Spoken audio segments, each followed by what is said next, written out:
स्वागत है सभी का।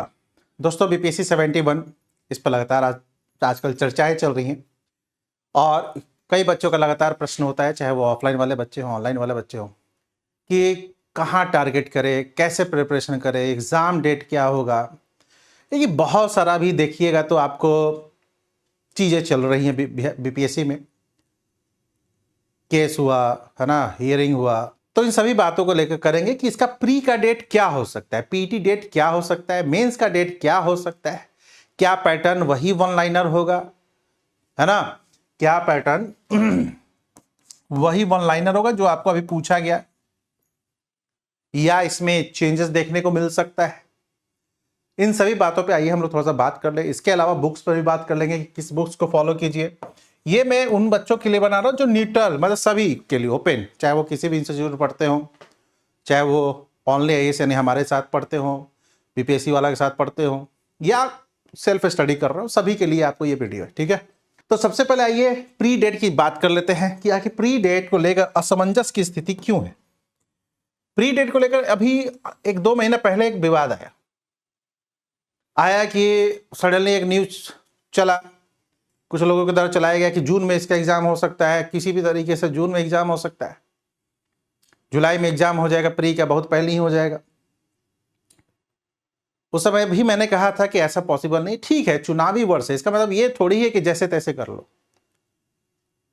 तो जहां तक प्रश्न है, क्योंकि सबको पता है कि 30 सितंबर के आसपास चुनाव आपको आचार संहिता लग जाएगी, तो एग्जैक्ट 30 सितंबर को चांसेस कम है। हो सकता है कि 15 सितंबर को आपका हो जाए, या हो सकता है कि सीधा नवंबर को एग्जाम हो, इलेक्शन आपको रिजल्ट के बाद, कुछ भी हो सकता है। बट ये कंफर्म है कि आप लोगों का कोई जून जुलाई में एग्जाम नहीं होना है, क्योंकि अभी तक इसका प्रोसेस शुरू भी नहीं हुआ है। इसे देखिएगा, जो कैलेंडर आया था बीपीएससी का, उसमें 71 की चर्चा ही नहीं थी बिल्कुल।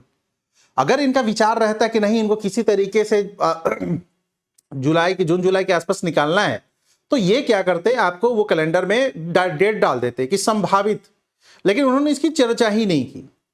इसकी चर्चा करेंगे ये प्री का जो अभी एक तो कोर्ट डिसीजन है, और इसके बाद कहा जा रहा है कि ये लोग भेजेंगे हर विभाग में कि बताइए भाई कहां कहां कितने सीट हैं। एक सीट की भी यहां पर बात करेंगे, ठीक है ना। तो प्री का डेट आइदर आपको 15 सितंबर का हो सकता है, लेकिन मैं फिर से कह रहा हूं, मुझे पर्सनली लग रहा है कि इसका जो डेट एग्जाम को होगा आफ्टर इलेक्शन रिजल्ट ही होने की संभावना लग रही है। मेरा पर्सनल विचार है, मैं फिर से बोल रहा हूं, ठीक है। मेंस डेट वो डिपेंड करेगा कि आपका प्री के बाद कब है, लेकिन हाँ 3 महीने का तो ये लोग देते ही हैं। इसलिए जो बच्चे अभी मेंस की तैयारी कर रहे हैं, जो अभी 71 भी कर रहे हैं, वो भी मेंस का पढ़ रहे हैं, जैसे अभी हम लोग पढ़ा रहे हैं, फाउंडेशन में पढ़ा रहे हैं या फिर मेंस ओरिएंटेड पढ़ा रहे हैं, तो वो सब हेल्प मिलेगा, क्योंकि एक बहुत कम समय मिलता है ना। तो इस पर क्या होता है कि बच्चे थोड़ा सा कंफ्यूज हो जाते हैं क्या करें। तो मेंस भी स्टडी करते रहे, बट मेंस का डेट एकदम डिपेंड करेगा कि प्री के डेट के बाद। अगर ये आपको मान लीजिए 15 सितंबर के आसपास होता है, तो ये जनवरी में आपको ले लेंगे मेंस, फर्स्ट वीक ऑफ जनवरी, जो 3 से 7 जनवरी का डेट दिया गया है। और नहीं तो इन्होंने अपना एक डेट निकाला था ना कि 30 सितंबर को प्री होगा, 3 से 4 जनवरी को मेंस होगा, लेकिन संभावना कम है 30 का, क्योंकि उस समय इलेक्शन वगैरह है ही ना, तो बहुत सारी चीजें हैं, आपको मैन पावर का बहुत वहां पर दिक्कत हो जाता है। पैटर्न क्या रहेगा, इस पर आइए बात कर लेते हैं कि क्या रहेगा पैटर्न। भैया वन लाइन देखो, एक तो कंफर्म है कि जो ट्रेंड पूछा गया 70 बीपीएससी में, ये नहीं रुके, बहुत क्रिटिसाइज हुआ है, बहुत ज्यादा क्रिटिसाइज हुआ। कट ऑफ कम, तो लोग कहते हैं कि भाई कट ऑफ क्यों कम गया अगर इतना ही आसान। क्वेश्चन ये नहीं कहा गया कि आसान था, क्वेश्चन ये कहा गया है कि आपने जो जिस पैटर्न में वन लाइनर पैटर्न भी टफ होता है, लेकिन सिविल सर्विसेज में इस प्रकार के प्रश्न पूछना न्यायोचित नहीं होता है। आप कुछ कंसेप्ट पूछो ना, जो बच्चे डीपली पढ़े हैं, जो बच्चे स्पेशली तैयारी कर रहे हैं, आपने तो उनका धज्जी उड़ा दिया था ऐसे प्रश्न पूछकर। तो प्रश्न आसान और टफ की बात ही नहीं है, प्रश्न के पैटर्न की बात है। तो मुझे पर्सनली लग रहा है कि ये वन लाइनर तो नहीं होने वाला है, मिक्स रहेगा, जैसे आपको हमेशा बीपीएससी रहा है। यानी बीपीएससी जो 68 और 69 के वक्त जिस पैटर्न को फॉलो कर रही थी, उसी पैटर्न को फॉलो करेगी। कुछ बच्चे कहते हैं कि सर आप एकदम यूपीएससी, नहीं भाई, वो ऐसा नहीं देगा क्वेश्चन, या ऐसा नहीं है कि आपको 150 ऐसे ही क्वेश्चन देगा, नहीं देगा। बीपीएससी जो 69 को फॉलो किया था, और फॉलो करने के पीछे था कहने का मतलब कि जो यूपी पीसीएस जो जिसको फॉलो कर रहा है वैसे ही बीपीएससी फॉलो करता है 68 69 को। इस बार देखो यूपीपीसीएस का कितना स्टैंडर्ड का क्वेश्चन था तो इसी को फॉलो करेगा 71 में। ठीक है, मैं फिर से बता रहा हूं ये जो भी है ना, डिस्क्लेमर देता हूं कि भाई ये जो भी बातें हैं मेरी अपने विचार है, यहां पर कोई आयोग वगैरह नहीं कह रहा है। लेकिन चूंकि हमारा एक्सपीरियंस इस संदर्भ में बहुत लंबा है तो इतना क्रिटिसाइज होने के बाद बीपीएससी फिर से वही चीजें नहीं करेगा, ये तो कंफर्म है। बुक्स पे आते हैं, नीचे भी बात करेंगे। और सीट कितना होगा, सीट्स देखो, सीट्स फिर से चर्चा है मार्केट में, जो हल्ला है कि वो है कि कम से कम 1200 से 1500 की बात चल रही है। जो सोर्स आपका सुनने का वही सोर्स मेरा है, यही कुछ यूट्यूबर्स के द्वारा, कुछ लोगों के द्वारा, कुछ व्हाट्सएप ग्रुप पे शेयर किया गया था, टेलीग्राम पे शेयर किया गया था। लेकिन इतना कहा जा रहा है कि इस बार भी सीट ज्यादा, मान लो कि 1500 नहीं, लेकिन हम लोग क्या लेकर चलते, चलो 1000 ही लेकर चलो, तो 1000 सीट भी पीसीएस में कम नहीं होता है। 1000 सीट को सुनेगा ना पीसीएस में तो आके फट जाएंगे, अच्छा 1000 सीट, 70 तो एक्सेप्शन था, 2100 के आसपास सीट। इतनी पीसीएस में सीटें नहीं आती, इतनी पीसीएस में सीटें नहीं आती। लेकिन 71 में भी 1000 के आसपास आने की संभावना। एक 64 में आया था, 1400 समथिंग पोस्ट था, और उसके बाद जो नॉर्मल पोस्ट आता है 400 500 600, वही पीसीएस में जनरली यही आता है। तो जो बच्चे कहते हैं ना कि सर 72 में कम आएगा, 73 में कम, अरे पीसीएस में सीटें वही उतनी आती हैं।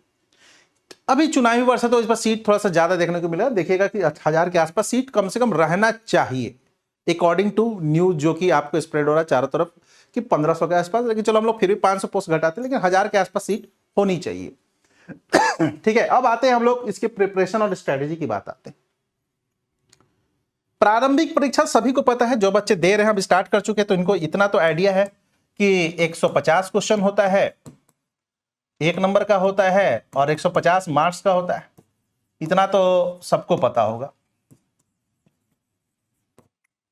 निगेटिव मार्किंग भी होता है 1/3, निगेटिव मार्किंग भी आपको एप्लीकेबल है, वो भी 1-3 आपको निगेटिव मार्किंग भी है, तो निगेटिव मार्किंग भी आपको यहां पर काफी इंपॉर्टेंट रखता है। कट ऑफ किया जा रहा है तो आपको अभी तक कट ऑफ 92 के आसपास गया था 69 में, और 70 में तो और कम गया, तो कहने का मतलब कट ऑफ भी आपको लगभग 60 से 65% अगर आप लोग सॉल्व कर रहे हैं तो आपका कट ऑफ पार हो जा रहा है। ठीक है, वो डिपेंड करता है सीटों के नंबर पे और आपका नेचर ऑफ क्वेश्चन कैसा है। तो प्रारंभिक परीक्षा यही है। इसका मार्क्स जुटता है क्या? नहीं, इसका नंबर नहीं जुटता है। ये बस मेंस में जाने के लिए आपको ये होता है। कितना दिया जाता है? तो जितना सीट है, जैसे मान लो कि 1000 सीट है तो आपका रिजल्ट कितना आएगा? ये 10,000। जैसे भी था ना 2100 सीट है, 21,000 रिजल्ट आया, तो 10 गुना के आसपास देता है, तो 10,000 बच्चे में देंगे। अगर मैं 71 की बात करूं और सीटों की संख्या 1000 लेकर चलूं तो जो बच्चे क्वालिफाई करेंगे, मान लो कि इसको 5 लाख बच्चे फॉर्म भरे, हालांकि इतना नहीं भरेंगे, 4 लाख चलो मान लेते हैं, 4 लाख बच्चे फॉर्म भरे, तो 4 लाख में से जो चयन होगा वो 10,000 का होगा। किसके लिए? तो मेंस के लिए। ठीक, उसके बाद 2.5 गुना 3 गुना वो इंटरव्यू के लिए बुलाते हैं। अब आते हैं इसके सिलेबस पे बात करते हैं, कौन सा टॉपिक इंपॉर्टेंट है उस पर को लेकर हम लोग बात करते हैं। एक मिनट, चलो हम लोग अब बात करते हैं कि इसके कुछ सब्जेक्ट। सबसे पहले हमें कुछ इंपॉर्टेंट सब्जेक्ट हमें पता है, history, science, current affair, Bihar special plus Bihar current. ठीक है, बिहार स्पेशल, उसके बाद बिहार करेंट। ठीक है, बिहार करेंट के हम लोग यहां पर लिख देते हैं। ये इसको मैंने ऊपर क्यों रखा है, इसके पीछे भी रीजन है। हम लोग आते हैं उसके बाद ज्योग्राफी, पॉलिटी, इको, मैथ्स या मेंटल एबिलिटी जिसको कहते हैं ना, और मिसलेनियस क्वेश्चन। ये आपका प्री का होता है कंप्लीट रूप से सिलेबस। ठीक, 150 प्रश्न होते हैं, जिसमें से 10 क्वेश्चन फिक्स होता है मैथ, ये फिक्स है, या फिर मेंटल एबिलिटी कहते हैं जिसमें रीजनिंग के प्रश्न होते हैं, ये फिक्स है।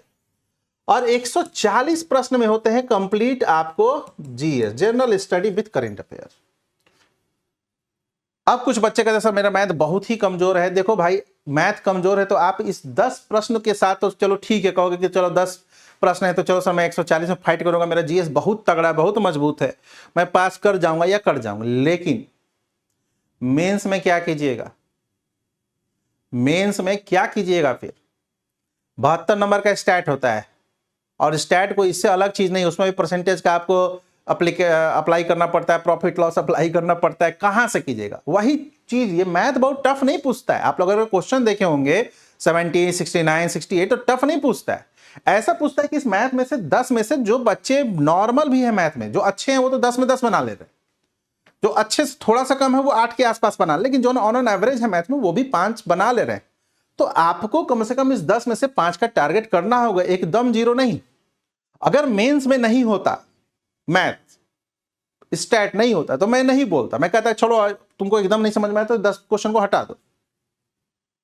लेकिन है क्या कीजिएगा, यहां नहीं पड़ेगा तो फिर मेंस में पढ़ना पड़ेगा। उससे अच्छा कि कुछ टॉपिक हैं उसको पढ़ लीजिए। यहीं पर मैं लिख देता हूं टॉपिक, जैसे रीजनिंग तो वही सब होता है, ब्लड रिलेशन, कुछ सीरीज वाले रीजनिंग होते हैं, है ना, कुछ डायरेक्शन वाला।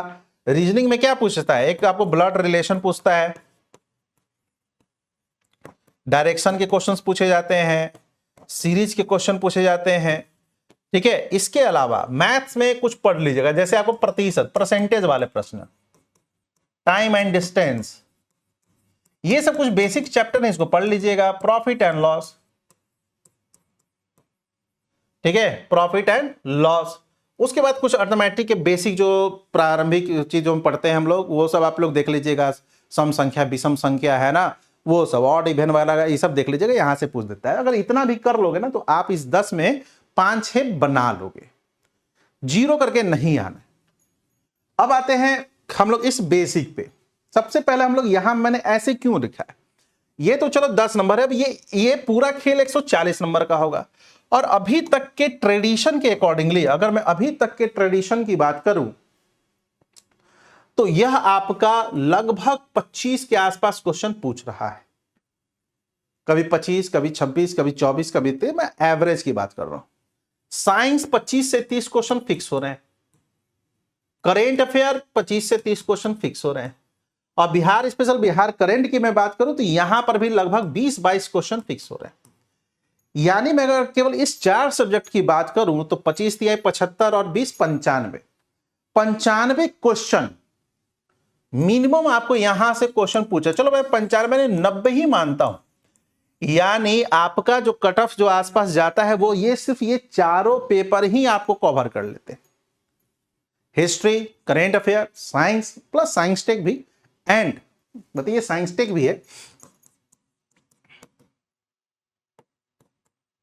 बिहार स्पेशल और बिहार करेंट। समझ रहे हैं? तो इस 4 में से एक को भी स्किप नहीं करने का, कीजिएगा परेशान हो जाइएगा। अब आते हैं ज्योग्राफी। ज्योग्राफी से अभी जो 2 बार से देखा जा रहा है, लगभग 15 क्वेश्चन के आसपास पूछ जा रहा है। यहां पर 8 से 10 क्वेश्चन। इकोनॉमिक्स का कोई फिक्स नहीं रहता है, इकोनॉमिक्स के क्वेश्चन करेंट से जोड़ दिए जाते हैं। इकोनॉमिक्स का कुछ बेसिक क्वेश्चन होता है, तो 4-5 क्वेश्चन इकोनॉमिक्स के होते हैं। करेंट मिला दो तो 10 क्वेश्चन आ गया, ये 10 फिक्स है। मिसलेनियस बाकी 2-4 दे देता है, मतलब जो भी आपको बचेगा इसी में से आपको रहता है। मतलब अगर मैं यहां पर 95 की बात करूं तो यहां पर कितना हो गया, 110 हो गया, फिर 40 क्वेश्चन इस चारों से मिलाकर हो जाएगा।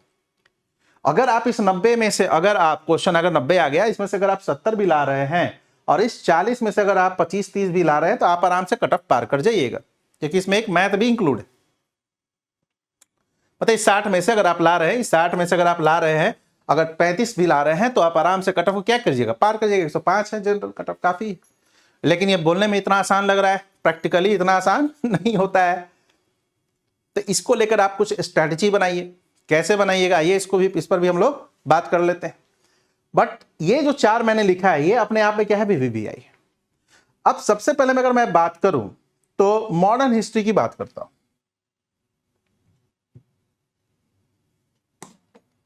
क्या बात करता हूं, मॉडर्न हिस्ट्री की बात करता हूं। मैं पूरी हिस्ट्री की बात करता हूं। चलो, इतिहास, इसमें 3 है। मॉडर्न हिस्ट्री, पहले एंशिएंट डालो। एंशिएंट हिस्ट्री मतलब प्राचीन भारत, मिडेवल हिस्ट्री यानी मध्यकालीन भारत, और है आपको एक आधुनिक भारत यानी मॉडर्न हिस्ट्री। मॉडर्न हिस्ट्री, एक है वर्ल्ड हिस्ट्री यानी विश्व। ये आपको नहीं आता है तो हमको वर्ल्ड हिस्ट्री से बहुत मतलब नहीं है। हमको अगर मैं वर्ल्ड हिस्ट्री नहीं भी पढ़ूं तो हमको कोई मतलब नहीं है, इसलिए हम वर्ल्ड हिस्ट्री नहीं पढ़ते हैं आपको प्री मेंस में। World history only important for optional subject, optional में भी 20-25 क्वेश्चन होते हैं आपको वर्ल्ड हिस्ट्री से, तो वर्ल्ड हिस्ट्री को लेकर आपको बहुत लोड नहीं लेना है, ठीक है। तो इसका वेटेज देखते हैं। अगर 25 क्वेश्चन पूछेगा ना तो कम से कम 17 प्लस क्वेश्चन यानी 15 या 17 से क्वेश्चन यही पूछेगा, 5-6 ये क्वेश्चन पूछ देता है और 2-3 ये क्वेश्चन पूछ देता है। यानी अगर मैं बात करूं कि सबसे ज्यादा अगर हमको किसी को पढ़ना है तो वो है आधुनिक भारत का इतिहास। आधुनिक भारत को बहुत अच्छे तरीके से पढ़ लीजिएगा। ये एक अच्छी बुक आती है, अगर आप लोग किसी कोचिंग संस्थान में नहीं निकला तो ये एक अच्छी बुक आती है, राजीव अय्यर की आपको है, स्पेक्ट्रम की, एक बहुत अच्छी बुक है, इसको पढ़ लीजिएगा।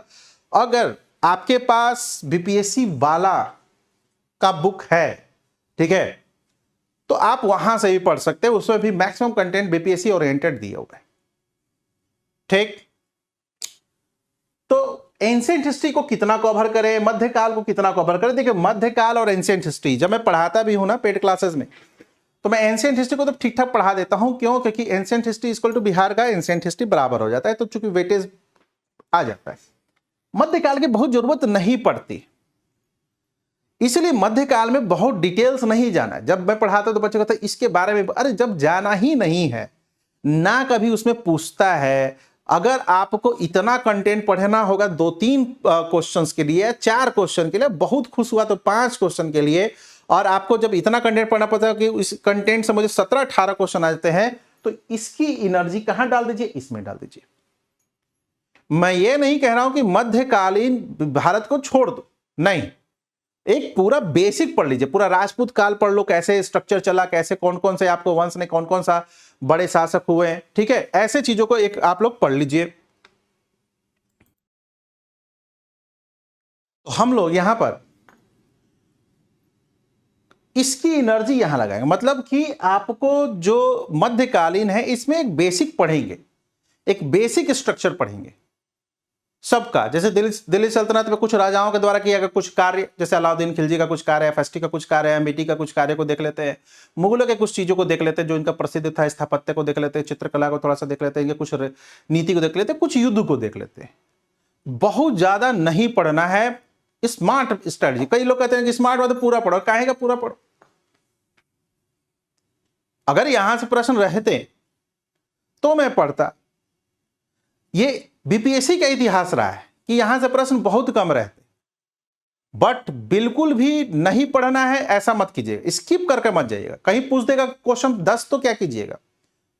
तो आपके पास उतना नॉलेज होना चाहिए कि अगर यहां से 10 क्वेश्चन भी पूछ दे तो आपको पढ़ लीजिएगा, ठीक है। एंशिएंट हिस्ट्री को पढ़ना पड़ता है, और एंशिएंट हिस्ट्री में कुछ इंपॉर्टेंट टॉपिक्स है, जैसे बुद्धा से क्वेश्चन पूछता है, मौर्य से क्वेश्चन पूछता है, आपको जैन से क्वेश्चन पूछता है, देखा गया लगातार, ठीक है, गुप्त काल से पूछ देता है, यहां से क्वेश्चन आपको पूछ देता है। प्राचीन भारत पढ़ते हैं, क्योंकि प्राचीन भारत ही आपको बिहार का इतिहास भी है, इसीलिए सबसे ज्यादा जो काम करेंगे वो इस पर करेंगे। ये दोनों आप अपने नोट्स पे डिपेंड रहिएगा कि प्राचीन भारत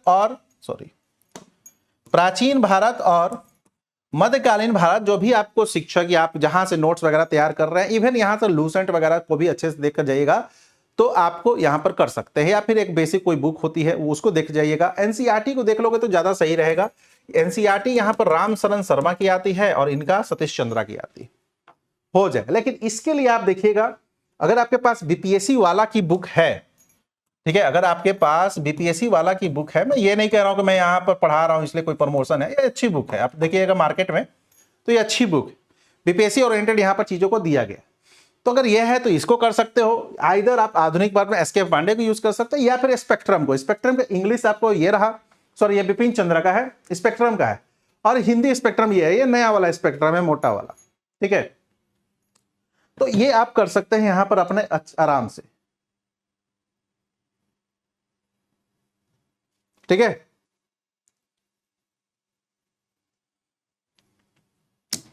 तो आप इसको जरूर पढ़े, बुक जरूर पढ़े, मैं ऑलवेज सजेशन देता हूं बुक का, बुक जरूर पढ़े। एक एनसीईआरटी की आती है 12th क्लास की, वो पढ़ लो, वो बहुत अच्छी बुक है, बिपिन चंद्रा की बुक है, 12th क्लास की एनसीईआरटी हिंदी इंग्लिश में मौजूद है, आप लोग उसको पढ़ लीजिएगा, नया उसको ऑक्सफोर्ड पब्लिकेशन दे रहा है।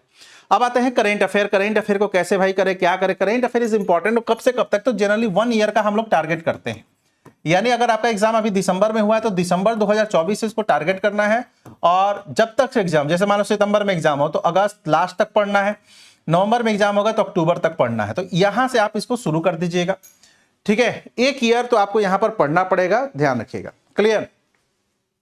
अब आपको कौन से बुक को पढ़े, कहां से सोर्सेस करें, तो मैं फिर से कहूंगा बीपीएससी वाला का जो बुक आता है, बीपीएससी करेंट वाला, उसको कीजिए। इसका पीडीएफ आपको बीपीएससी वाला या अभय सर पीडब्ल्यू पे मिल जाएगा।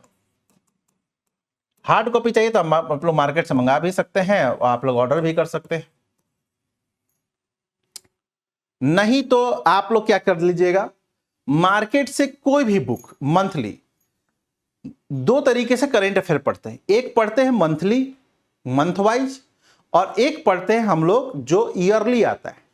तो मंथली इज इंपॉर्टेंट, जो मासिक करंट अफेयर होता है, मंथली करंट अफेयर होता है, वो बहुत इंपॉर्टेंट होता है, वो आपको पढ़ना ही चाहिए, पढ़ना चाहिए। क्यों? क्योंकि अचानक से जब वार्षिकी आप लेते हैं ना, ईयरली करंट अफेयर लेते हैं ना, जो घटना चक्र या अन्य की आती है, वो कई सारे कंटेंट आपको न्यू दिखते, इसलिए आपको क्या रहता है, वो चीजें दिमाग में नहीं रहती।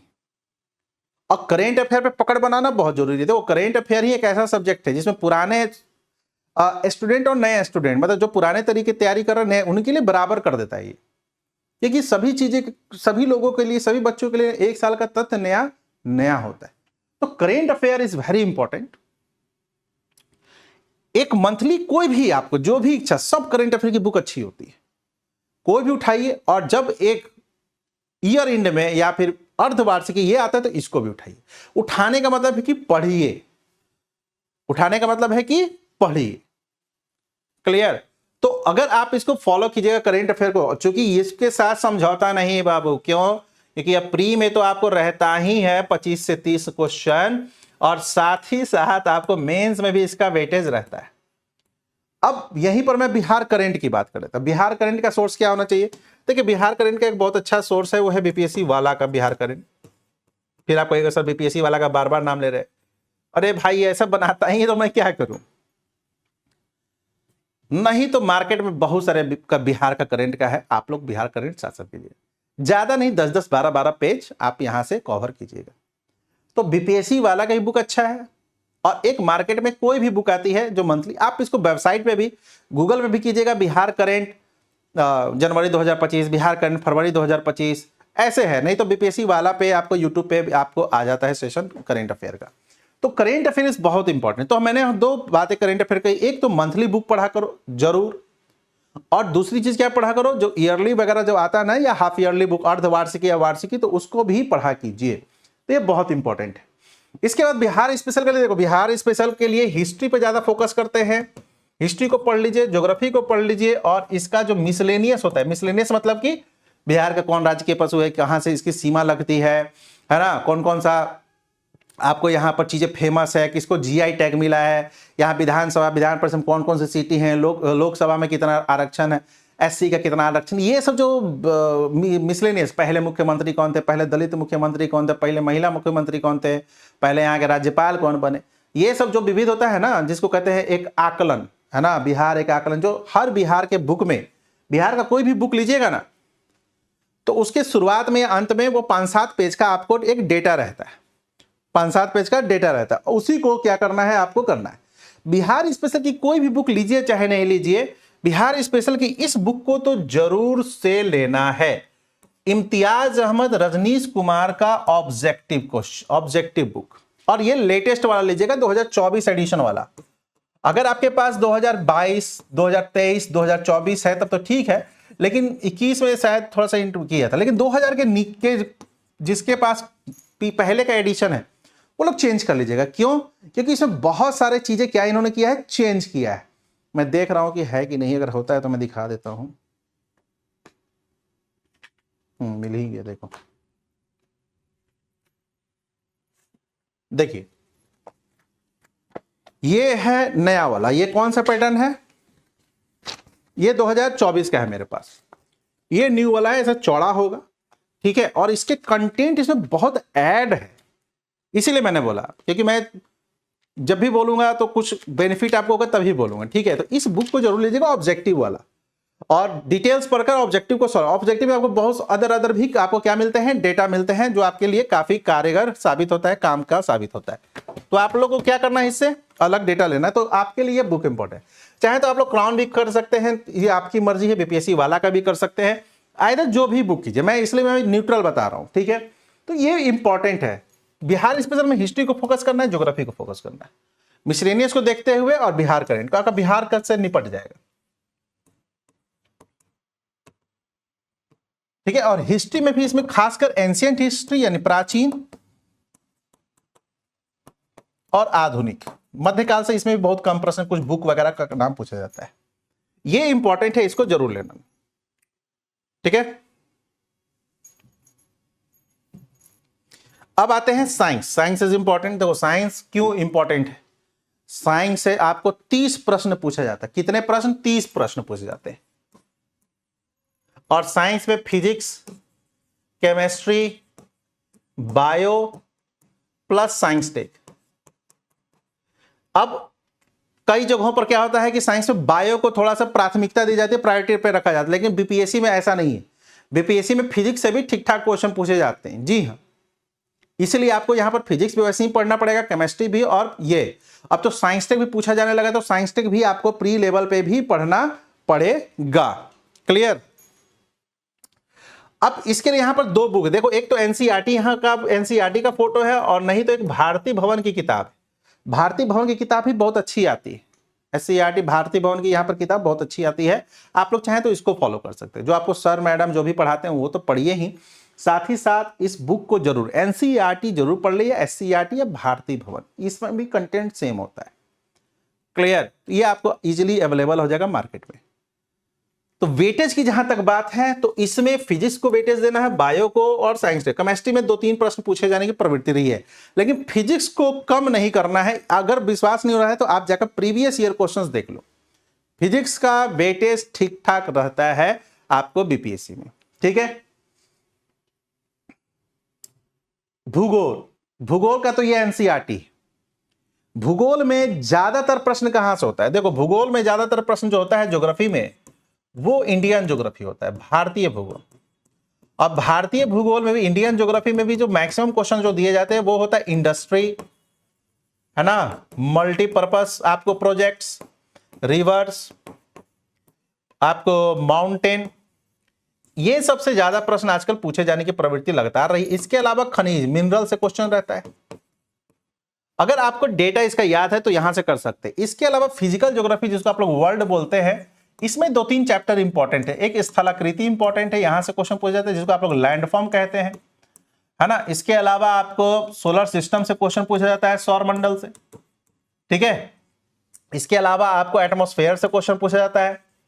तो ये सब कुछ इंपॉर्टेंट है। अगर आपको मेरा नोट्स है ज्योग्राफी का, तो आपको कुछ सोचने की जरूरत नहीं है। मैपिंग से 2-3 प्रश्न पूछे जाते हैं, और मैपिंग हम लोग क्या कर लेते हैं, डिटेल्स कर लेते हैं। तो आपको यहां पर बहुत दिमाग लगाने की जरूरत नहीं है। अगर आपने एनसीईआरटी को पढ़ा है तो अच्छा है, मेरा कंटेंट है, ठीक है। अगर नहीं है तो आप लोग क्या कर सकते हैं, एक महेश वर्णवाल की आती है समग्र अध्ययन। महेश वर्णवाल की 2 आती है, एक आती है एनसीईआरटी का बोलना, वो मत लीजिएगा, समग्र अध्ययन लीजिएगा। नहीं तो बीपीएससी वाला, बीपीएससी वाला का एक बहुत अच्छा सेगमेंट आता है हर बुक का, ठीक है। इसका मैं एक वीडियो बना दूंगा, बहुत अच्छा बुक है, आप लोग उसको भी फॉलो कर सकते हैं, नहीं तो इसको कर लीजिएगा। आपको आराम से 15 में से क्वेश्चन में से 10, 12, 13 क्वेश्चन आराम से बन जाएंगे, ठीक है। पॉलिटी का तो एक ही रामवान है, वो है आपको ये, और इसको पढ़ना ही पड़ेगा। इसमें भी आपको कुछ चैप्टर है, एक मैं वीडियो बनाऊंगा, उसमें बताऊंगा कौन कौन से चैप्टर महत्वपूर्ण है ना, कौन कौन से चैप्टर महत्वपूर्ण है, वो एक मैं वीडियो अलग से बनाऊंगा, लेकिन ये आपको इंपॉर्टेंट है। इकोनॉमिक्स के लिए आप लोग को आपके नोट्स प्लस आपको ये एनसीईआरटी है, नोट्स प्लस एनसीईआरटी, बट एक बेसिक जरूर पढ़ा कीजिएगा, नहीं तो ये एनसीईआरटी समझ में आएगा नहीं आपको, ठीक है, नहीं तो एनसीईआरटी समझ में आएगा नहीं। तो सबसे पहले जो शिक्षक आपको पढ़ाए होंगे उसको देख लीजिएगा, और नहीं तो ये अगर इस प्रकार से अगर आप प्रिपरेशन कर रहे हैं तो आप बहुत इजी वे में क्या कर सकते हैं, अपने एग्जाम को क्रैक कर सकते हैं।